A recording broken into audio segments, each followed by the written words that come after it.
Welcome to Your Government in Action, a presentation of Bahamas Information Services. I'm Carissa Williamson.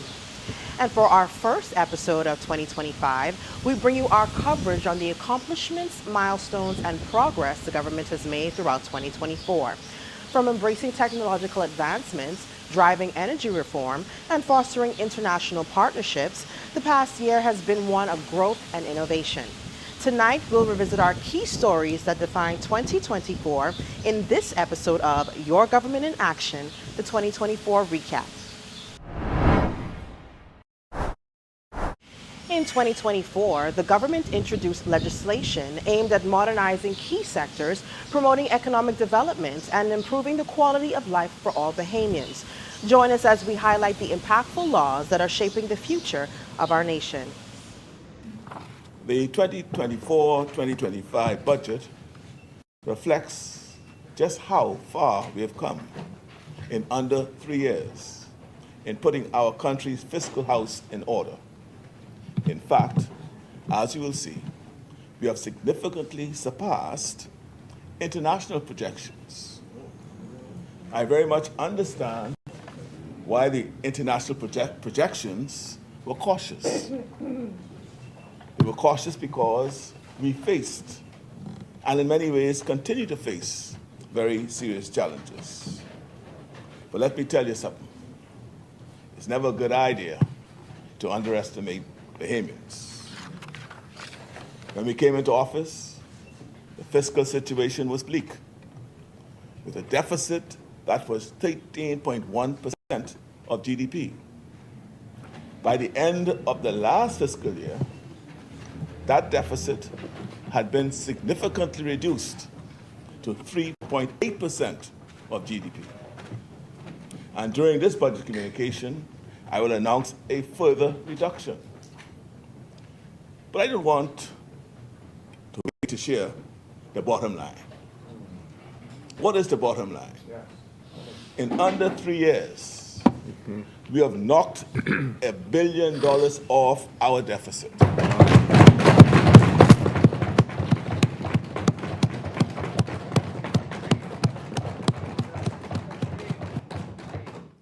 And what's important is that we pulled the country back from the brink of exercising fiscal discipline while still putting our compassion for the Bahamian people at the heart of our policies.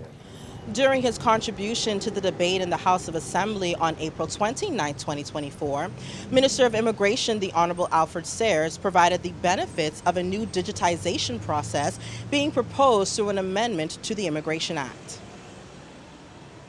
The Immigration Amendment Bill 2024 seeks to amend Section 36(1), subsection 1 of the Immigration Act by providing for the digitalization of the Immigration Declaration form.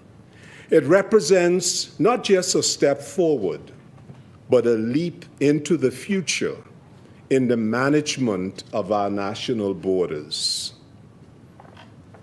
Mr. Deputy Speaker, the Immigration Act provides that all travelers who are not citizens or residents of the Bahamas must meet prescribed criteria at the border in order to be eligible to be granted leave to land in the Bahamas.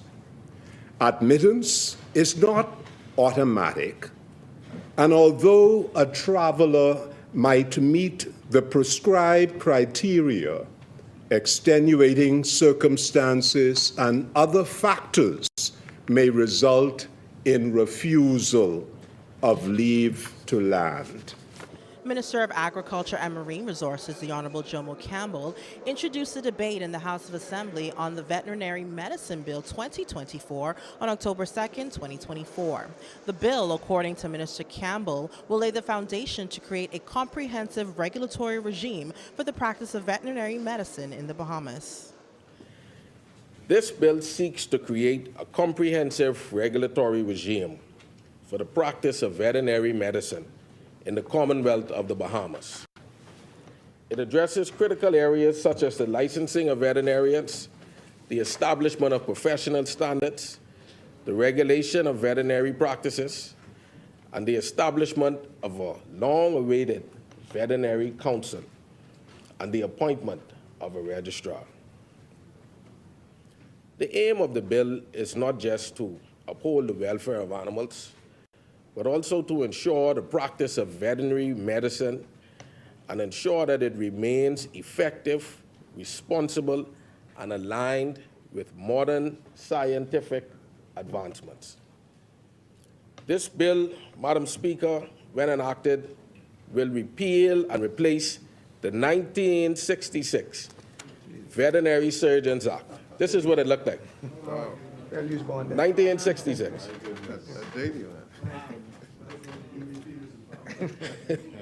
Which currently provides for the registration of persons qualified to practice veterinary surgery and regulation of that practice. From this, Madam Speaker, to this. During his contribution in the House of Assembly on October 31st, 2024, Minister of Housing and Urban Renewal, the Honorable Keith Bell, led the debate on the Urban Renewal Authority Bill 2024. The bill, according to Minister Bell, will ensure that urban renewal's commitment to improving the lives of all Bahamians remains a national priority. Through this bill, Mr. Deputy Speaker, we solidify urban renewal's foundation, ensuring that it will continue to uplift and transform lives in our communities for generations to come. Mr. Deputy Speaker, these conditions did not emerge overnight. Our efforts, therefore, to reverse decades of decline must be equally sustained and unwavering as we move forward. It is within this same spirit of endurance and purpose that we advance the urban renewal's next chapter. The urban renewal challenges we face today are the result of many years of social and economic decline. Problems of this magnitude require not only immediate intervention, but a steadfast, long-term commitment. Urban renewal is not a task to be completed overnight. It is a journey, one that calls for sustained efforts across years, if not decades. Repeated changes in policy or direction risk undermining hard-won progress. When we reverse course or allow support to waver, it is the communities who bears the setback. We must be resolved as lawmakers in our commitment, prepared to see this effort through, understanding that the full fruits of our labor may not be immediate. We are laying a foundation now to ensure that urban renewal becomes the enduring force for change in our communities that they so desperately need. During his contribution to the Domestic Minimum Top-Up Tax Bill 2024 in the House of Assembly on November 6, 2024, Prime Minister and Minister of Finance, the Honorable Philip Davis KC, said that the bill was projected to generate revenue up to $140 million to support a transformative and people-focused agenda.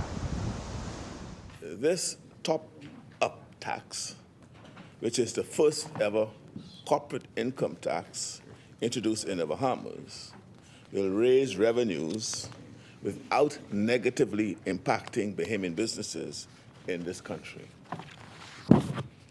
For those listening intently, who are not sure what this new tax is all about, the first thing you should know is the domestic minimum top-up tax applies only to multinational corporations operating in the Bahamas that earn over 750 million euros per year. And that's around $800 million US or Bahamian. If you are not earning the equivalent of $800 million per year or more, this tax does not apply to you. Even if you are a multinational company operating in the Bahamas and your earnings are not 750 million euros or $800 million per year, the tax does not apply. The Bahamas continued to strengthen its presence on the global stage in 2024. Through high-level diplomatic visits and active participation in international forums, the nation built meaningful relationships. Let's take a look at our highlights of foreign diplomacy from this past year. Prime Minister and Minister of Finance, the Honorable Philip Davis, made a bold and brave declaration during his remarks at the opening of the Afrexim Bank Annual General Meeting held at the Baha-Mar Convention Center in Nassau, reminding those in attendance of the importance their heritage and culture plays in their identities. The Prime Minister also touted the Bahamas' accomplishments in the tourism and financial services sectors and said the time is now for the Bahamas and like nations to secure economic empowerment. Our region is a collection of islands and a vibrant landscape of culture, innovation, and opportunity. The Bahamas, with its strategic location and dynamic economy, represents possibility and a gateway to a broader economic horizons. The Chinese embassy in the Bahamas made a significant contribution to local communities by donating mobility aids to support individuals with disabilities and presenting scholarships designed to empower Bahamian students in their educational pursuits. The ceremony took place at the Embassy of China on September 9th, 2024. For my embassy, it's actually a great pleasure to make this very small contribution to the two students as well as to the community of persons with disability in the Bahamas.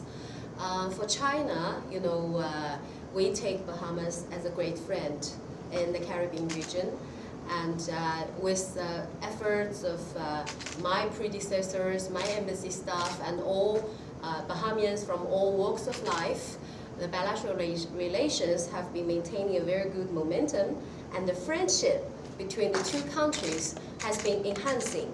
So I'm very glad, as a 10th ambassador of China to the Bahamas, I can, take over this tradition, and including this, contribution and donation to the students as well as to the communities of persons with disability. The national flag carrier of the Bahamas has reached another milestone in its history as Bahamas Air officially launched its inaugural flight to Jamaica. Our Matt Mora has more. Inaugural Flight 147 touched down at Sangster International Airport in Montego Bay to a rousing round of applause, ushering in a new era in the Bahamian-Jamaican connection that could further lead to increased opportunities for the national flag carrier insofar as inter-Caribbean or multi-destination travel between CARICOM countries is concerned. Sunday's flight also fulfilled two of the Davis administration's objectives as articulated by Deputy Prime Minister and Minister of Tourism, Investments and Aviation, the Honorable I. Chester Cooper, at the Afrexim Bank's annual general meetings in New Providence in June, at which time the Deputy Prime Minister said, in his role as Vice Chairman of the Caribbean Tourism Organization, he was in dialogue with 4 key Caribbean carriers, including Bahamas Air, to encourage multi-destination tourism that may be leveraged for cargo as well. The administration's plan is to also make the Bahamas the linchpin in the Caribbean for doing greater business and trade through an expansion of opportunities in tourism, investments, trade, and cargo. Minister of Immigration and National Insurance, the Honorable Alfred Sears, subbing for Deputy Prime Minister Cooper, spoke to the significance of the expanded service. While we continue to break barriers with new connectivity in the UK, the US, Canada, and other source markets, this inaugural flight today has special significance for our Caribbean community and the Caribbean Tourist Organization. More of Your Government in Action, the 2024 recap, when we return.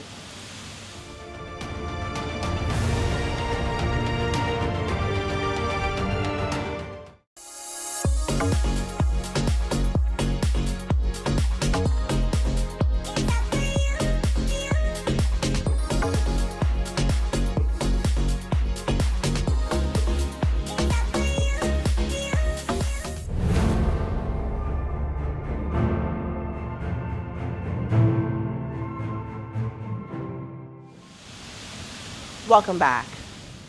And now we turn our gaze up north to reflect on the stories that have defined and shaped the communities under the watchful eye of our Northern Service.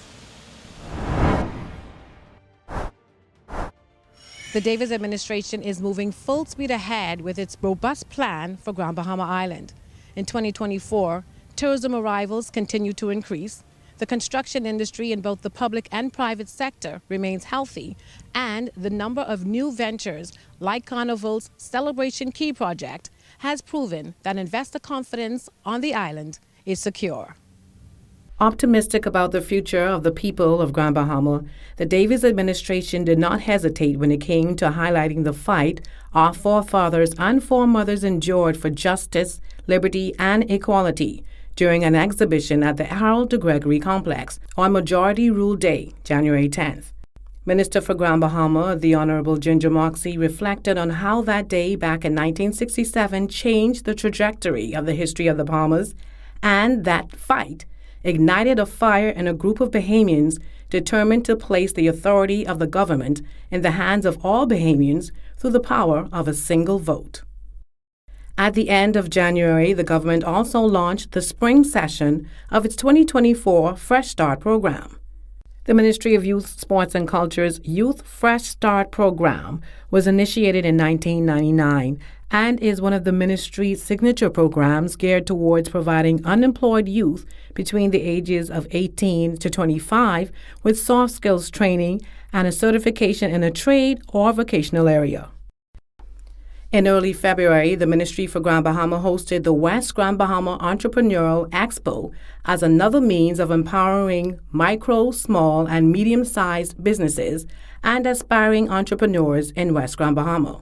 The forum was held at St. Mary Magdalene Parish Hall, and government's aim in hosting the expo was to stimulate economic growth in communities in the West Grand Bahama area.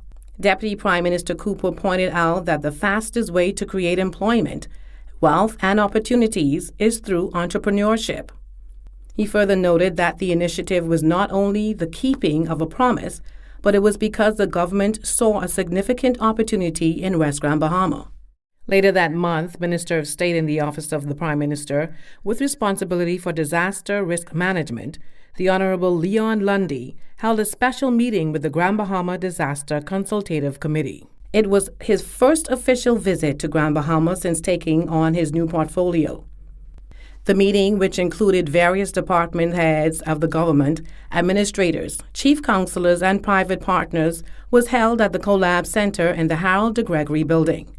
It was called mainly to allow State Minister Lundy and his team to hear the concerns and challenges of the committee with the goal of devising a smooth contingency plan between the three major disaster management agencies under the newly formed Disaster Risk Management Authority. The Ministry for Grand Bahama hosted a second entrepreneurial expo that month, this time at the Foster B. Pestana Center, where scores of budding entrepreneurs and small and medium-sized businesses in Freeport gained valuable insight for their ventures. Representatives from the Ministry of Tourism, the Tourism Development Corporation of the Bahamas, Bahamas Development Bank, Access Accelerator, Inland Revenue, Small Businesses Development Center, Bank of the Bahamas, Grand Bahama Port Authority, the Ministry of Agriculture and Marine Resources, and UB Ignite were represented and fielded any questions from the attendees. DPM Cooper and Minister Moxey encouraged attendees to take full advantage of the wealth of resources being made available at the expo to empower them along their business journey. At this year's Grand Bahama Business Outlook, Deputy Prime Minister Cooper touted Grand Bahama's robust 44% increase in tourist arrivals with 559,812 visitors. He stressed that it was not just a number, but a rise over the previous year and a significant 7% increase of the pre-pandemic year of 2019.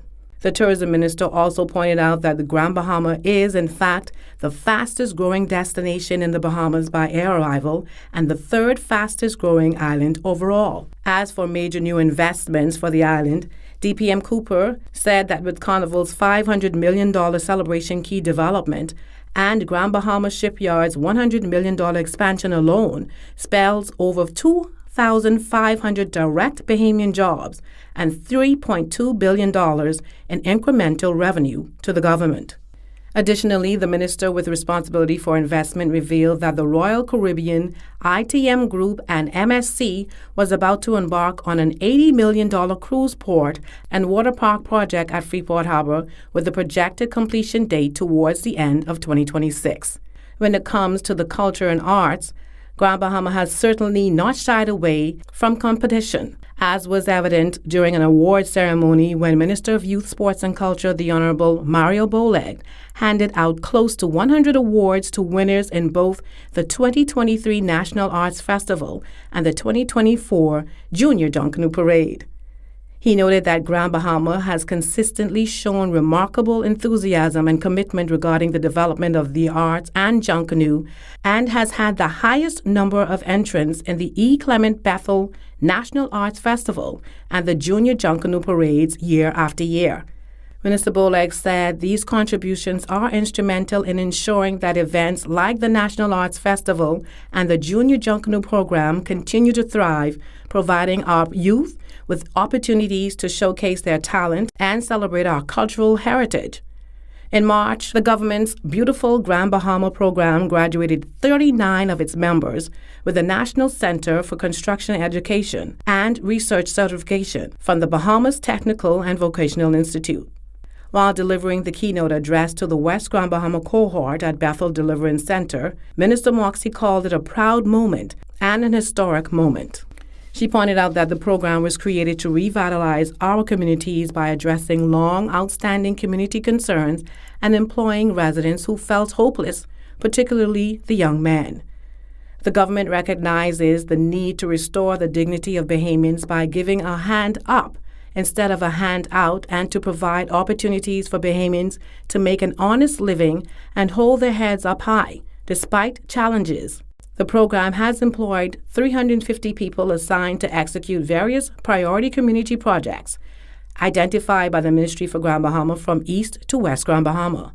Many of these projects involved demolition, creation and refurbishment of structures and monuments, cleanup and debris removal in neighborhoods, and beautification and enhancement of parks, tourist, and cultural sites.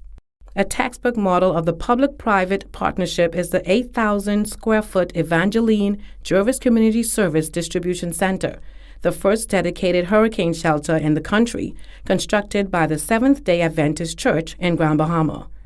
Minister of Social Services, Information and Broadcasting, the Honorable Miles Laroda, and Minister Moxie were given a tour of the facility on Beachway Drive in April of this year. The shelter, which can accommodate up to 300 people, is equipped with an industrial kitchen, restroom, shower, a locker, facilities, sleeping quarters, laundry room, and generator.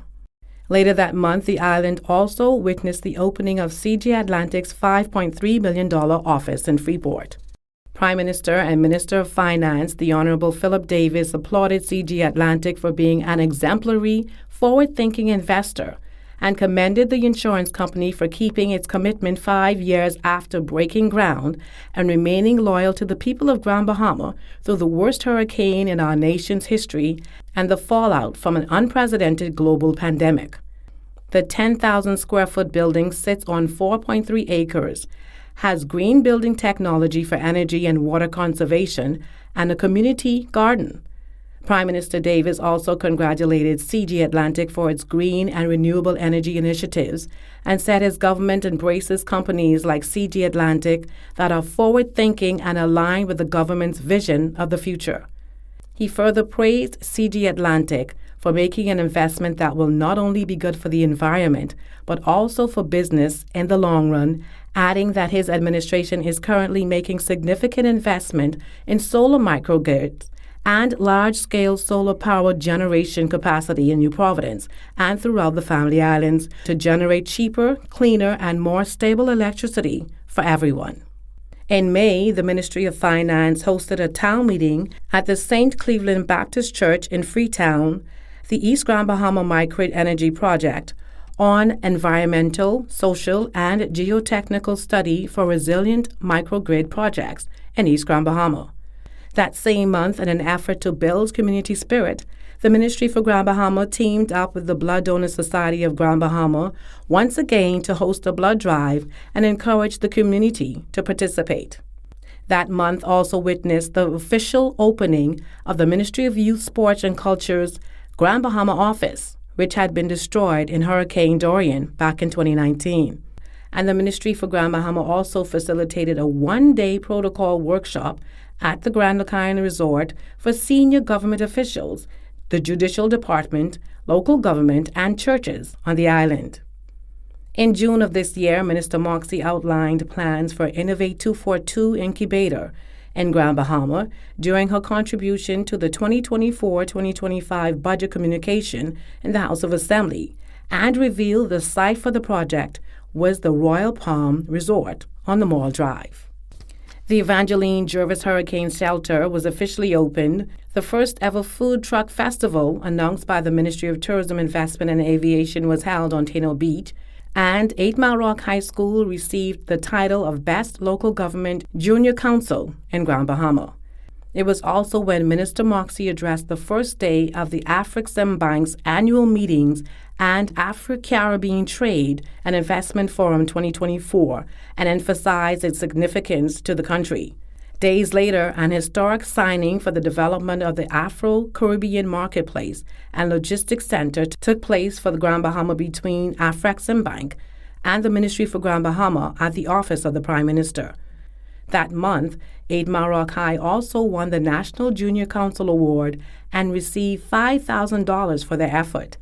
The check was presented to them by Parliamentary Secretary in the Ministry of Works and Family Island Affairs, Leonardo Lightburn, during the 2024 graduation ceremony at the school.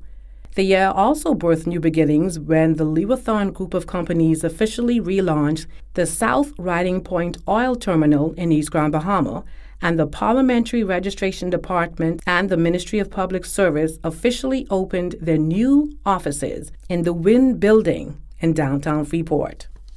Minister Moxie also encouraged Bahamians to come back home when she announced plans for the first ever Welcoming Home initiative by her ministry, which also held an orientation later that month for hundreds of students to participate in this year's summer job program. As the fourth quarter of 2024 got underway, the Davis administration continued to pursue its goals to revive the economy of Grand Bahama and provide more opportunities for Grand Bahamians. From playing an active role in the junior local government elections in 7 Grand Bahama schools to the redevelopment of Pine Forest Subdivision Park in 8 Mile Rock, the second city continued to experience the benefit of government even as 2024 entered its final quarter. In September, the Small Business Development Center awarded $100,000 in grants to 14 businesswomen in Grand Bahama. The grant was a part of the SBDC's 2024 Women Entrepreneurs Initiative, which has awarded more than $600,000 to 83 female entrepreneurs throughout the Bahamas, from Grand Bahama to Inagua. The Grand Bahama recipients were awarded at a press conference at the Collab Center on Thursday, September 5th. With a view of giving young Bahamians an up-close and personal look at the election process in the Bahamas, local city administrator Mr. Kenwood Cartwright, along with a team of local government workers, played a pivotal role in conducting the junior local government elections in Grand Bahama. From nomination to registration, campaigning, and the election process, administrators assisted high school students with the steps in carrying out its junior local government elections over a series of a few weeks. As the month of October rolled in, all eyes were focused on the development and path of Hurricane Milton as it churned over the Gulf of Mexico. Milton became a concern for Grand Bahama as it quickly developed from a tropical storm into a Category 5 hurricane, with its projected path taking it across South Florida. Grand Bahama fell within the cone of concern. That's when the Ministry for Grand Bahama activated the Emergency Operations Center. Grand Bahama was spared a direct hit from Milton, but the storm brought heavy rains and some high winds, and the Ministry of Education closed schools as a precaution. Grand Bahamians breathed a sign of relief as Hurricane Milton brushed past the island and headed back out to sea. October was also celebrated as National Youth Month, and much attention was given to the youth of Grand Bahama. The Ministry of Youth, Sports and Culture celebrated young leaders of Grand Bahama with a special Youth Recognition Award ceremony. The National Training Agency launched its Level Up seminar in West Grand Bahama, and the Ministry of Youth, Sports and Culture held its annual Youth March and Rally in the streets of Grand Bahama. Minister for Grand Bahama, the Honorable Ginger Moxey, opened the 2024 Career Fair, which featured over 40 companies and businesses in Grand Bahama. Senior students from schools throughout the island were encouraged to seriously consider their career options as they prepared for graduation from high school. Urban Renewal continued its positive work in Grand Bahama as they launched its Citizens Advisory Committee designed to bridge the gap between government and the people. Also in October, Minister for the Environment, the Honorable Vaughn Miller, visited Grand Bahama to assure Grand Bahamians that the government has not forgotten about long-time complaints by residents of Pinders Point. Perhaps one of the biggest events to take place in Grand Bahama in November of 2024 was the hosting of Diplomatic Week. The historic conference took place at the Grand Lucayan Resort and attracted Bahamian foreign diplomats from around the world. Prime Minister of the Bahamas, the Honorable Philip Davis, opened the 5-day event, noting that the time had come to diversify and strengthen the nation's economic foundations, adding that trade is not just a matter of economic theory, but about creating real sustainable opportunities that can withstand the storms of global uncertainty. Minister of Foreign Affairs, the Honorable Fred Mitchell, welcomed diplomats and encouraged them to continue to uphold the flag and banner of the Bahamas around the world. Minister for Grand Bahama, the Honorable Ginger Moxey, welcomed the diplomats to Grand Bahama and gave them a glimpse into the bright future for the second city as many major projects get underway and some remain in the pipeline for Grand Bahama. Also in November, Minister Ginger Moxey applauded the new healthcare investment in Grand Bahama. She congratulated Assistant Commissioner of Police Ms. Shanta Knowles for the work she has done since her arrival in Grand Bahama, inclusive of the opening of the new police station in 8 Mile Rock. Minister Moxey was also on hand for the 2024 graduation and passing out ceremony for squads D, E, and F of the Royal Bahamas Police Force.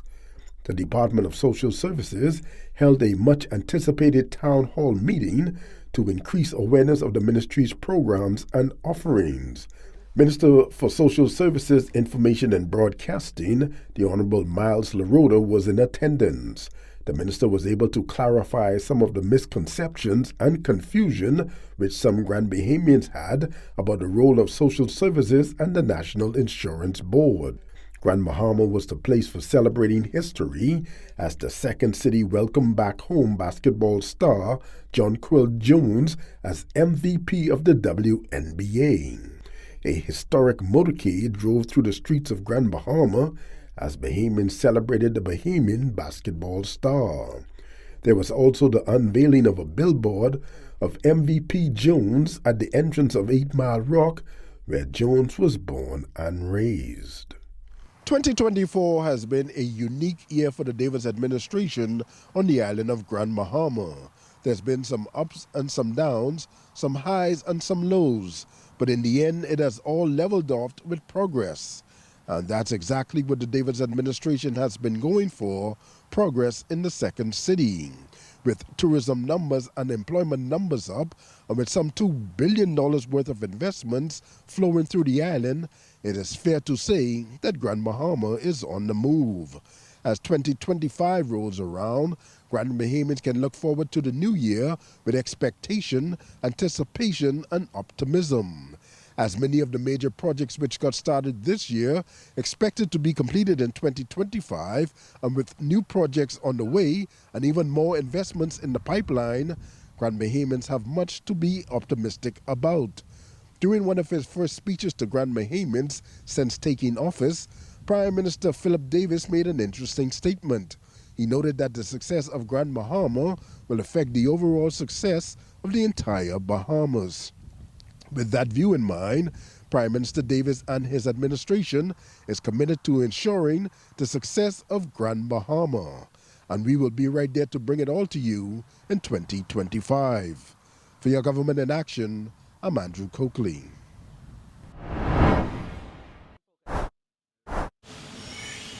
In 2024, safeguarding the nation remained a top priority.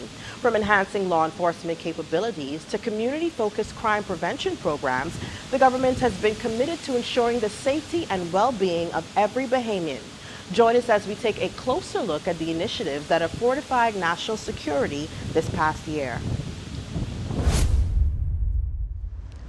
Under the patronage of Prime Minister and Minister of Finance, the Honorable Philip Davis, KC, the Ministry of National Security awarded the second cohort of graduates for the National Youth Guard.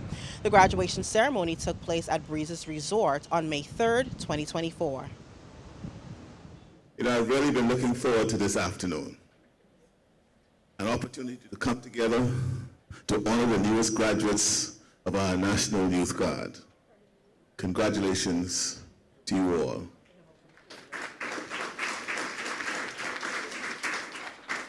And thank you. Thank you for stepping up to serve your country, our country. As I look out at the happy and proud faces of family members out there and friends who are here, celebrate with you, I know I'm not alone in feeling grateful and inspired by what you have accomplished. You have grown stronger during your training, and because of you, the Bahamas will be stronger too. The Security Division at the Ministry of Education and Technical and Vocational Training, in collaboration with the Royal Bahamas Police Force Schools Policing Unit, held a press conference where officials announced that all junior and senior high schools will be outfitted with metal detector scanners. The announcement took place at the ministry's headquarters on October 24th, 2024.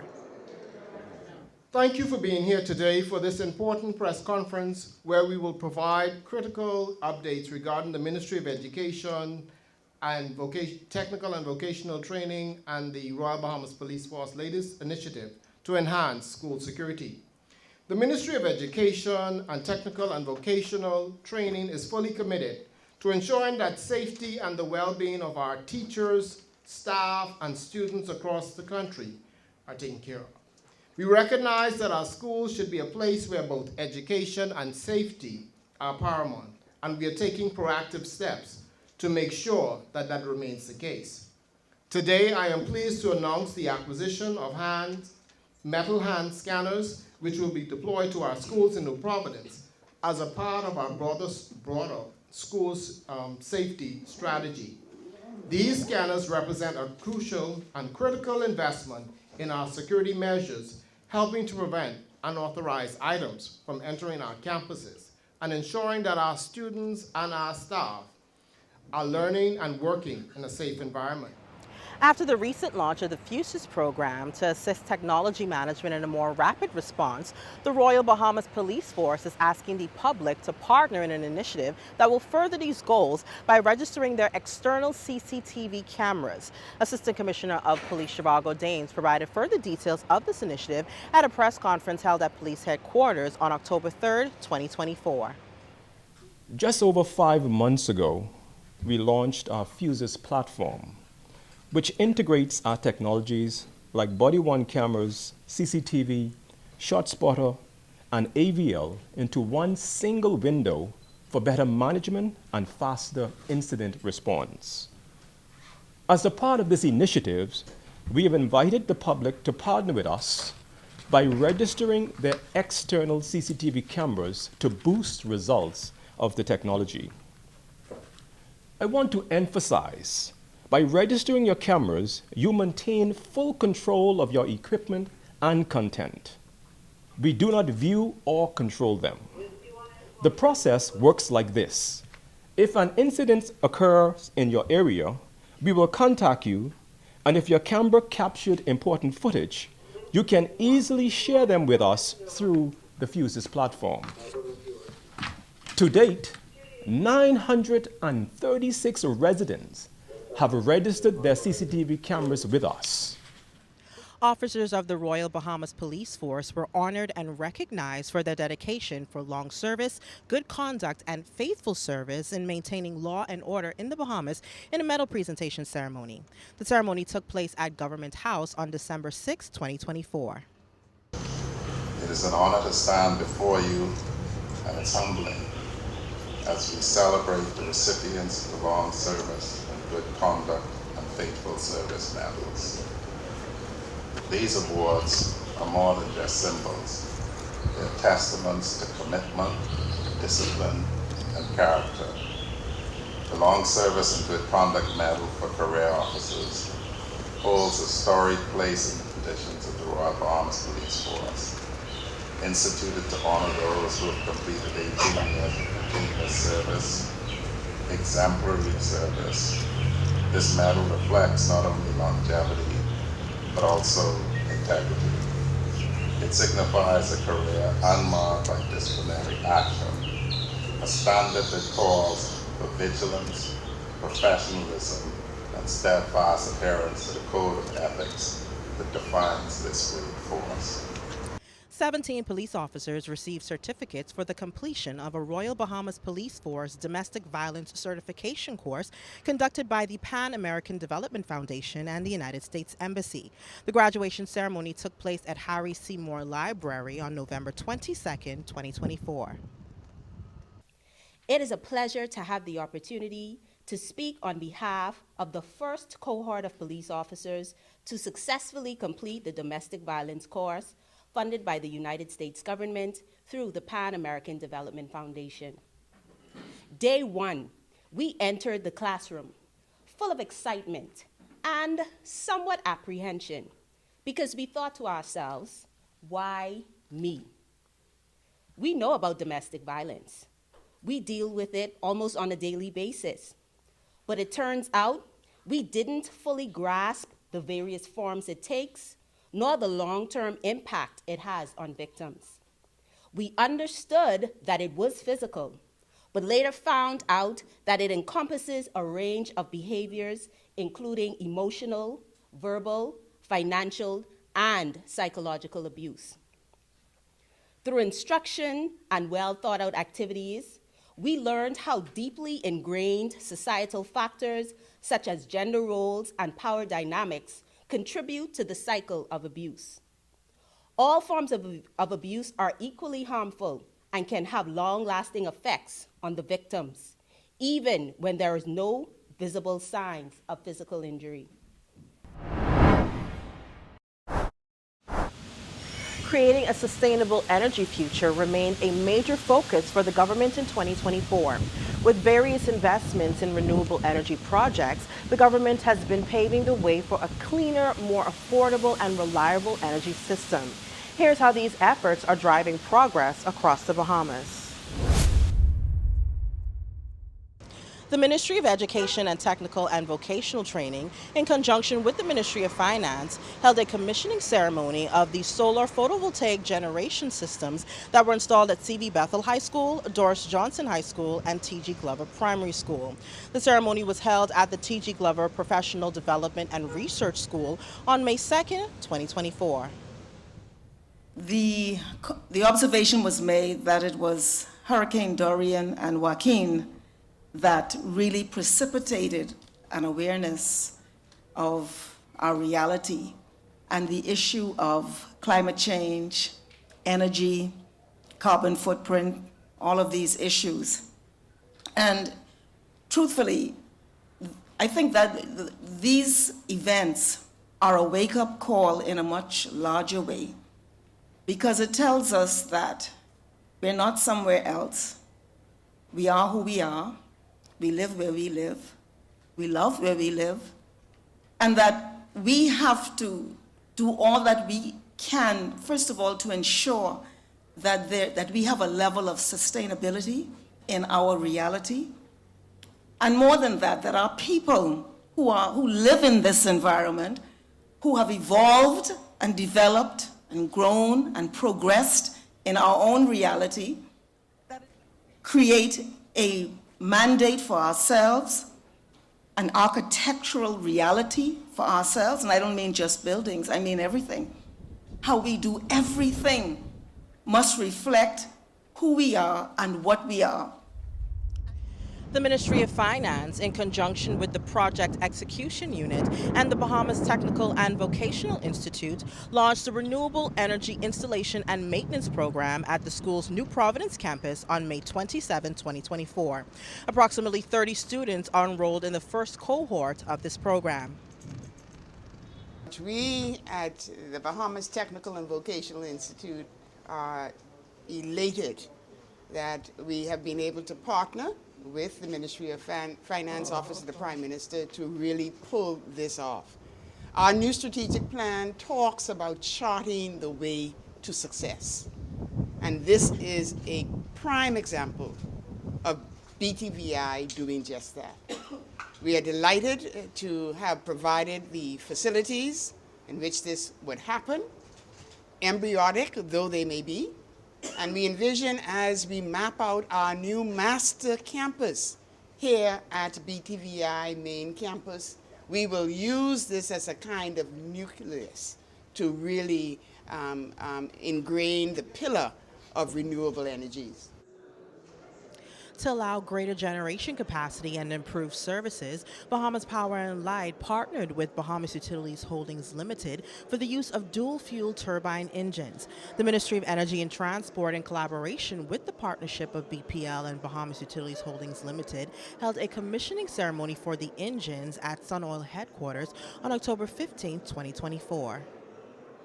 When it comes to electricity, Bahamian households and businesses want two main things: to be confident that the electricity, or as we say, power, will stay on, and two, power bills that are affordable. These two basic needs aren't confined to any section of society. Rather, these needs are aspirations that we all want and deserve. Going further, and to be very frank, Bahamians are simply tired of hearing about the electricity challenges. They want sustainable and lasting solutions. Now, we understand that there's a great deal of skepticism, as our past actions over several administrations have not yielded the intended results in a sustainable and lasting manner. But we cannot allow the skepticism to deter us from acting. And let there be no doubt, the Davis administration is committed to acting. Our actions must secure a brighter energy future for all Bahamians. The Ministry of Energy and Transport hosted an energy summit to engage officials and industry experts in discussions and strategies aimed at creating a more sustainable future for energy in the Bahamas. The opening ceremony for the two-day event took place at Baha Mar Convention Center on November 7th, 2024. For the past few years, the month of November has been designated as CARICOM's Energy Month. The aim of this initiative is to raise public awareness of the energy issues confronting our region. The focus of this year's Energy Month is sustainable energy. As small island developing states, we consider energy to be sustainable if it meets the needs of the present without compromising the ability of future generations to meet their own needs. Investing in sustainable energy is key to reducing our dependence on fossil fuels, stabilizing costs, and improving energy security, while lowering carbon emissions and combating climate change. As a member of CARICOM, the Bahamas will do its part to support the expansion of sustainable energy solutions. Here in the Bahamas, our makeup is distinctive. We are not a single connected landmass. Instead, we are made of different islands and keys. There are also two main utility companies, Bahamas Power and Light, which provides services in New Providence and our family island, and in our second city, Grand Bahama, there is Grand Bahama Power and Light, which is privately owned. As our energy ecosystem is unique, our efforts to achieve enhanced energy security must be national and comprehensive. Today's Energy Summit, under the theme Accelerating the Bahamas' Energy Transition Through Innovation and Strategic Partnership, will ignite our revolution. The Ministry of Energy and Transport continues with its goal to lower energy costs as well as enhance the renewable energy sector in the Bahamas. Minister of Energy and Transport, the Honorable JoBeth Kobe Davis, toured C.H. Reeves Junior High School on August 22, 2024, where solar panels are being installed. I'm very excited and proud of the work that I'm seeing happening in our renewable sector in the country.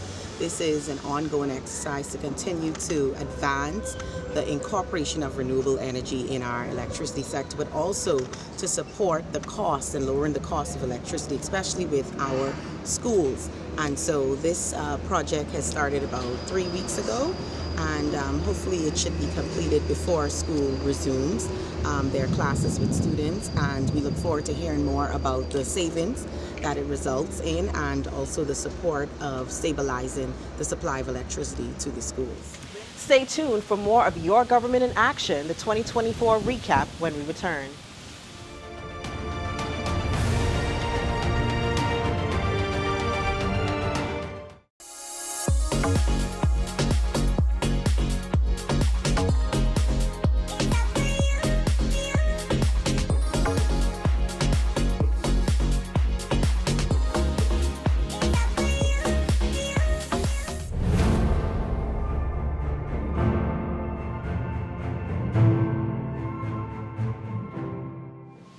Welcome back. Empowering young Bahamians remained at the forefront of the government's agenda in 2024.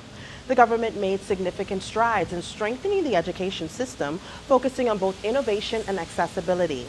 Let's revisit the key stories that demonstrate the Ministry of Education and Technical and Vocational Training's commitment to preparing young Bahamians for a successful future.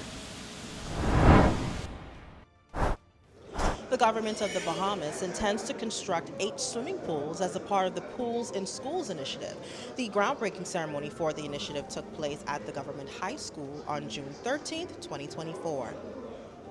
I think we have a fair idea of what is happening here, the genesis of it. We've heard about the genesis and the dialogue that became with the Ministry of Education, who didn't need much long story on the matter. And because we understand that for our children to advance, sometimes we have to go off script because we've been inheriting a script for a little while now. You go off the script and you look at your young people with real eyes and you say, how can we capitalize on the incredible talent and gifts of these young people? Carifta has shown, as Mr. Cargill has said, that we are a swimming sports power. It's as simple as that. It's factual, demonstrated year after year after year after year after year. But we're finding that a lot of the athletes tend to come from the private schools because they have the swimming pools, they get the programs. Well, we know that in our public schools, we have incredible sporting talent. And we are going to see very, very soon in swimming what our young people can do. In a press conference held at the Ministry of Education and Technical and Vocational Training on August 16, 2024, the 2024 national examination results were announced. Minister of Education and Technical and Vocational Training, the Honorable Glenys Hanna Martin, says that the results shows promising sparks. The education process is a collective exercise that mandates the attention, resources, and input of the entire village. This is the important process by which we build capacity and positively accelerate our national development. This year's results are by and large showing promising sparks, which we intend to build on. Year over year, 2024 was very comparable to 2023. For males, there is a year-over-year increase in percentages for A and B grades, and a slight increase in C and D grades. At the BGCSE level, that was the BJC. At the BGCSE levels, A grades increased by over 2% over a 5-year period. B grades increased by 1.5% over a 5-year period. Over 0.5% increase in C's, and decreases in D's, E's, F's, and G's. The BGC SE year-over-year, 2023 versus 2024, A to C grades increased, D to G grades decreased. Over half of the students received a grade of A to C. As school reopening preparation continues, the Minister of Education and Technical and Vocational Training, the Honorable Glenys Hanna Martin, along with the Minister of Works and Family Island Affairs, the Honorable Clay Sweeting, toured various schools around New Providence to assess works completed. The assessment took place on August 20th, 2024. We have been able to open schools without interruption. I think we had an issue initially with T.A. Thompson, which was the reconstruction of a three-story block, which was a huge project completed in record time. The students were in virtual school during that time. And I can't think, and then TG Global, there were some issues there, but we were able to stagger hours because that also was not a summer repair. That was a major construction project, which was completed in record time by a very reputable contractor. What is being undertaken is so ambitious, and it's, you have the collaboration of several ministries, Ministry of Works, Education, Finance, and as a result, what we are doing, and I think Mr. Johnson spoke of it, we are building on improvements, and so every year we are building on improvements. This is an example of it here. It was significant work last year, including this structure here, and even more enhanced and more work internally. So we're building on improvements. The National School Breakfast Program has seen significant strides since its launch in 2023. Here's an update from the Ministry of Education and Technical and Vocational Training on this initiative that ensures that students start the day with a nutritious meal, fueling them for success in the classroom and beyond. I want to take this opportunity to thank our administrators, our teachers, and our staff at schools throughout this nation who've worked very hard in the post-COVID period in getting children back into school. We have found that one of the critical factors in achieving these objectives has been the National School Breakfast Pilot Program, which has improved attendance across the board in schools throughout this nation. It has provided our young people with a healthy start to the day. Take a look. The first time I heard about the breakfast program, I remember my friends being very excited. The kids are excited about the program, and everybody said, "You mean we don't have to pay?" I said, "You don't have to pay." My kids who I had this year, they're big eaters. So the breakfast really played an important part in their learning. I found that having a hot breakfast in the morning not only got them there, they were punctual, because if you're not at school, you can't learn. When we look at the breakfast program, certainly we have seen an increase in attendance. These students are excited to come to school. Our attendance rate has grown tremendously from the breakfast program. Breakfast helped me on my schoolwork because once you have a hot meal in your belly, your brain can focus more. Having a good hot breakfast has really improved their grades academically. I think the data really tells a story. It tells how students can benefit from having a hot breakfast in the morning times.